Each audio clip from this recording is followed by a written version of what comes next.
मैं डॉक्टर फुलसो राजेश पटेल, सहायक प्राध्यापक इतिहास, शासकीय शिवनाथ विज्ञान महाविद्यालय राजनांदगांव। आज मैं आप लोग को छत्तीसगढ़ के प्रमुख क्षेत्रीय राजवंश नल वंश के बारे में जानकारी प्रदान करूंगी। यह बीए प्रथम वर्ष के इकाई 5 में उल्लेख है। इसके अंतर्गत मैं नल वंश के बारे में आप लोग को जानकारी प्रदान करूंगी। स्नातकोत्तर के कक्षाओं और प्रतियोगिता परीक्षा में अध्ययनरत इतिहास के अध्येताओं के लिए बहुत ही उपयोगी माना जाएगा। नल वंश वस्तुतः छत्तीसगढ़ के बस्तर क्षेत्र में शासन सत्ता संचालन करने वाले महत्वपूर्ण वंशज माने जाते हैं। डॉक्टर पीएल मिश्रा ने पुरातात्विक आधार पर दक्षिण कोसल में नल वंश का शुभारंभ 4वीं शताब्दी से प्रारंभ मानते हैं। कुछ इतिहासकार 5वीं शताब्दी से मानते हैं। कुछ इतिहासकार 3वीं शताब्दी का भी वर्णन किया है। इतिहासकारों में भिन्नता है, पर इतना निष्कर्ष में अपन ये कह सकते हैं कि यह एक महत्वपूर्ण वंशज है जो बस्तर क्षेत्र में शासन सत्ता संचालन कर रहे थे। नल वंश के जो इतिहास है, पुराण और ब्राह्मण पुराण में भी पुरायुगीन शासन सत्ता का उल्लेख मिलता है। इसकी राजधानी पुष्करी को बताया गया है।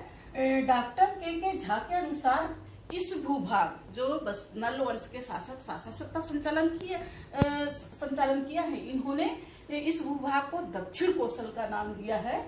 इसी तरह से वायु पुराण में कोसल प्रदेश का जिक्र हुआ है, चूंकि अत्यधिक वनों से आच्छादित होने के कारण अरण्यांचल और दंडकारण्य के नाम से भी इस भूभाग को जाना जाता है।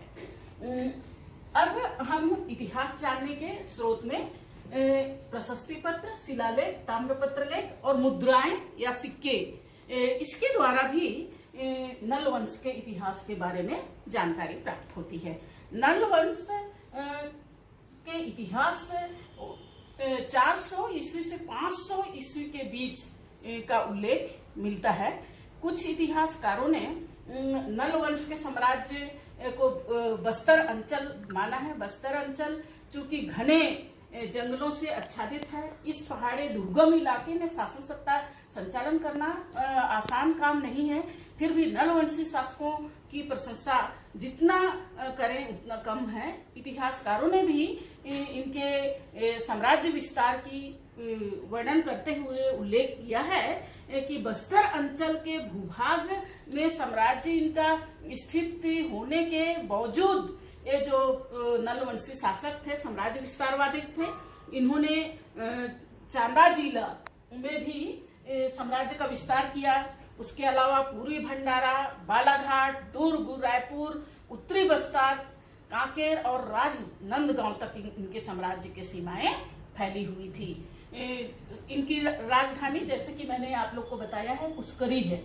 अब हम यहाँ जो बस्तर अंचल में नल वंश के जो प्रमुख शासक हैं, इनके बारे में यहाँ आप लोग को जानकारी प्रदान करूंगी।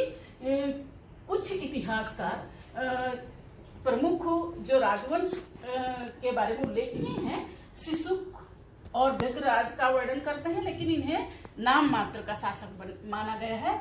वास्तविक संस्थापक बराहराज हैं। बराहराज जो कि 400 से 440 ईस्वी तक यहाँ पर शासन सत्ता संचालन किए। बराहराज के उपरांत भौदत्त वर्मन, भौदत्त के उपरांत अर्कपति भट्टारक, अर्कपति के उपरांत स्कंद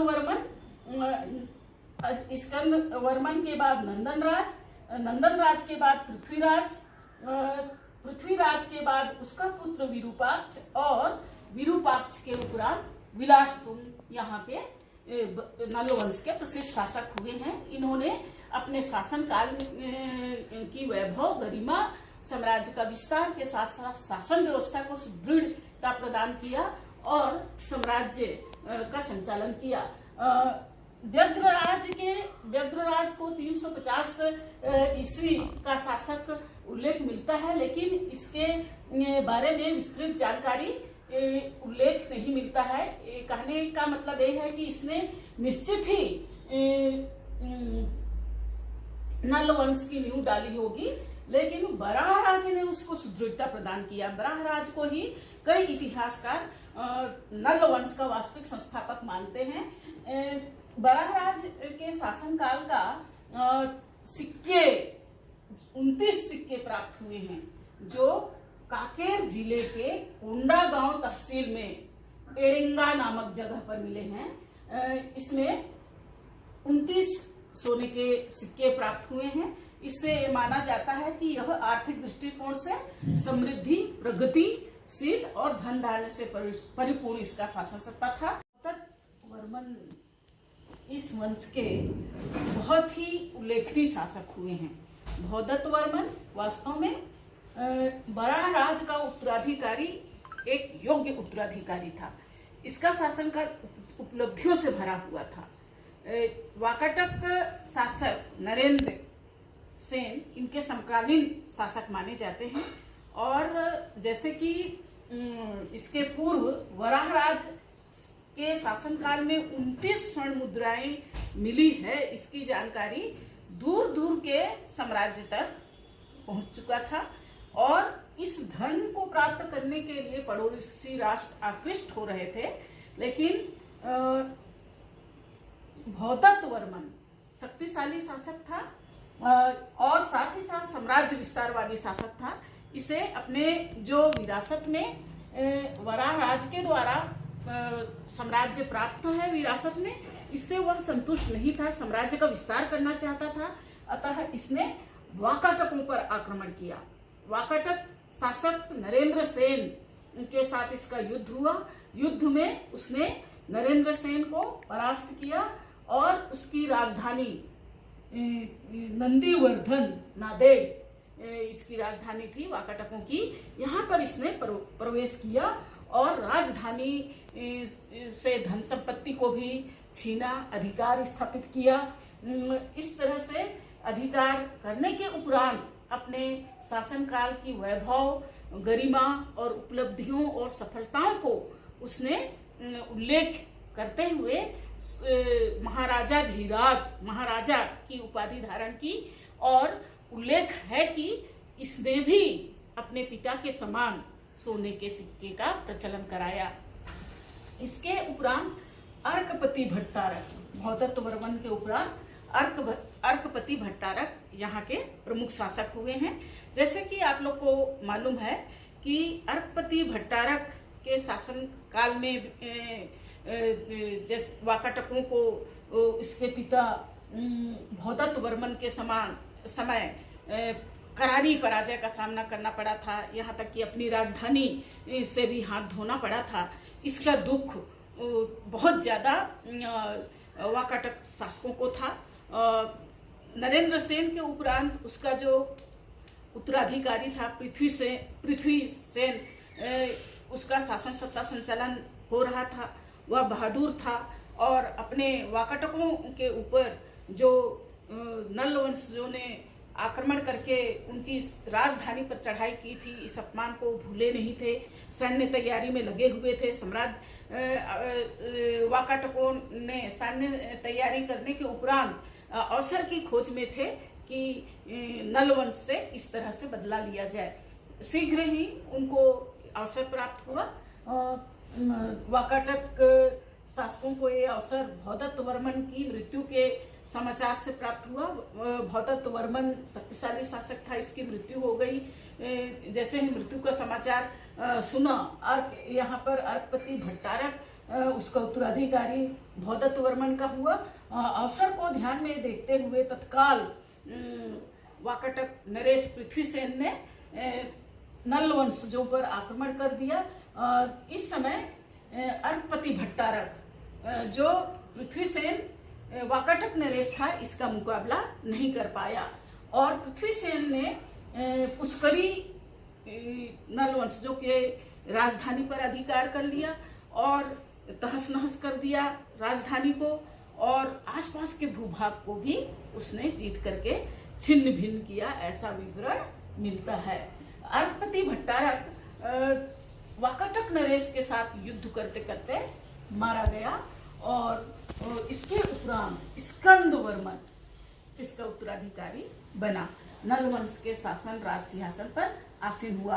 राज सिंहासन पर आसीन होने के उपरांत स्कंद वर्मन 475 से 500 ईस्वी तक इसका कार्य अवधि रहा है। यह योग्य और कुशल शासक था। इसे वाकाटकों के द्वारा पुष्करी जो नल शासकों की राजधानी थी इसको उजाड़ दिया गया था।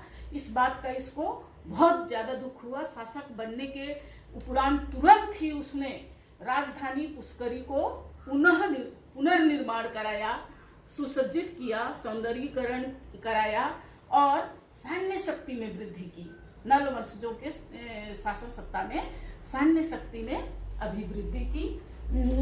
स्कंद वर्मन ने पुष्करी को सिर्फ बसाया ही नहीं बल्कि साम्राज्य का विस्तार भी किया। विदर्भ अंचल में जो भूभाग लगे हुए थे वहां भी इसने साम्राज्य का विस्तार किया और पुष्करी से लगा हुआ भूभाग पर वाकाटकों ने अधिकार किया था, उस भूभाग को भी उसने अधिकार किया और पुनः नल वंश के साम्राज्य का अंग बनाया। जो साम्राज्य के भूभाग को वाकाटकों ने छीन लिया था उसको वाकाटकों के हाथ से वाकाटकों को परास्त करके पुनः नल शासकों के साम्राज्य में विलीन करना ये उसकी महत्वपूर्ण उपलब्धि मानी जाती है, उल्लेखनीय उपलब्धि मानी जाती है। और वाकाटकों को उसने पराजित किया था, उसके भूभाग को भी प्राप्त किया था, कुछ भूभागों पर भी अधिकार किया था। कुछ इतिहासकारों ने उल्लेख किया है कि उसने जो सफलता प्राप्त की उसके उपलक्ष्य में एक शिलालेख का निर्माण किया था पोड़ागढ़ में। इसको पोड़ागढ़ शिलालेख के नाम से जानते हैं। कुछ इतिहासकारों ने इसे विजय स्तंभ के रूप में निर्माण कराया था। उसने अपने पड़ोसी देशों से शत्रु देशों को परास्त करके विजय पताका फहराई थी, इसलिए इसको विजय स्तंभ के रूप में पोड़ागढ़ का शिलालेख निर्माण कराया था, ऐसा माना जाता है। स्कंद वर्मन का शासनकाल निसंदेह यह योग्य शासक था, प्रतिभाशाली शासक था। इसने साम्राज्य नल शासकों के द्वारा खोए हुए साम्राज्य को पुनः प्राप्त किया और साम्राज्य का विस्तार भी किया था। स्कंद वर्मन के उपरांत नंदन राज इस वंश का शासक बना। नंदन राज के बारे में कोई विशेष उल्लेख नहीं मिलता है। इसके बारे में यही एक उल्लेख मिलता है कि इसने नालंदा विश्वविद्यालय में शिक्षा दीक्षा प्राप्त की थी। नंदन राज के उपरांत यहाँ पृथ्वीराज शासक हुए हैं, उसके उपरांत विरूपाक्ष और विरूपाक्ष के उपरांत विलासतुंग का विवरण मिलता है। इसके उत्तराधिकारी विलासतुंग रहे हैं। चूंकि विलासतुंग इस समय उसके पड़ोसी राष्ट्र इस पर आक्रमण कर रहे थे, इसने तलवार की नोक से पड़ोसी जो शत्रु थे उनको उसने परास्त किया। परास्त करने के उपरांत राजिम में इसने विष्णु भगवान का मंदिर का निर्माण कराया और राजीव लोचन मंदिर का भी इसने निर्माण कार्य किया था, ऐसा उल्लेख मिलता है। आप सभी को यहाँ उल्लेख कर देना मैं जरूरी समझती हूँ कि नंदन राज, पृथ्वीराज और विरूपाक्ष विलासतुंग ये अंतिम शासक हुए हैं नलवंश के। इनके शासनकाल में विशेष उल्लेख नहीं मिलता है, पर ये माना जाता है कि इस समय बस्तर के कोरापुर अंचल में एक नए वंश का अभ्युदय हो रहा था। इस वंश का नाम नागवंश, छिंदक नागवंश था। छिंदक नागवंश का उत्कर्ष हो रहा था। स्वाभाविक है, साम्राज्य विस्तार करना चाह रहे थे, तो चूंकि पड़ोसी देशों के साथ, पड़ोसी राज्यों के साथ युग से होता आया है। पड़ोसियों के साथ साम्राज्य विस्तार जब करना रहता है, पड़ोसियों के साथ युद्ध करते आए हैं शक्तिशाली शासक। तो यहाँ भी हम देखते हैं कि छिंदक नागवंश शासक अपने पड़ोसी देश के साथ, पड़ोसी यानी नल वंश के शासकों के साथ इनका युद्ध अक्सर होता रहता था। जब कभी अवसर मिलता था, छिंदक नागवंश ये देखते थे कि इस समय नल वंश के शासक शक्तिहीन हो चुके हैं, अवसर पा करके छिंदक नागवंश के द्वारा नल वंशजों पर आक्रमण कर दिया जाता था। और जैसे ही छिंदक नागवंश किसी दूसरे कार्य में मग्न होते थे या किसी और समस्याओं को सुलझाने में उलझे होते थे, इस अवसर का लाभ उठाकर नल वंश के शासकों के द्वारा आक्रमण किया जाता था। इस दोनों के नल वंश और छिंदक नागवंश के आपसी लड़ाइयाँ कभी इस समय उत्तरार्ध में होता रहा। कभी नल वंश की जीत होती थी, कभी छिंदक नागवंश की होती थी। जो भी हो, दोनों साम्राज्य की युद्ध में, नल और छिंदक के युद्ध में दोनों वंश की धन जन की हानि हुई। स्वाभाविक है, नल वंश के अंतिम शासक अयोग्य रहे होंगे और लगातार युद्ध करते करते इनकी शक्ति विघटन होना शुरू हो गया होगा और छिंदक नागवंश के साथ लगातार युद्ध करते करते इनका अंत हुआ है, इन साम्राज्य का अंत हुआ, ऐसा इतिहासकारों ने विवरण प्रस्तुत किया है। प्यारेलाल गुप्त प्राचीन इतिहास में उल्लेख करते हुए लिखते हैं कि नल वंश और नागवंश दोनों वंशजों के आपसी लगातार हुए युद्ध के कारण ही इस नल वंश का पतन हुआ होगा। चूंकि युद्ध में दोनों ही राजवंशों का क्षति हुआ और नल वंश का विघटन हुआ और इसका अंत हो गया। किसी भी तरह के कोई क्वेश्चन आपके मन में हो तो उसको पूछ सकते हैं। इस तरह से हम देखते हैं कि नल वंश के शासकों ने बस्तर अंचल में शासन सत्ता संचालन किया और इसके वास्तविक संस्थापक जैसे कि अपन लोग को मालूम है वराहराज रहे हैं और अंतिम शासक विलासतुंग तक के इतिहास का विवरण हमको मिलता है। अंतिम शासक विलासतुंग को माना जाता है और किसी भी तरह का कोई क्वेश्चन पूछना है तो आप पूछ सकते हैं। धन्यवाद।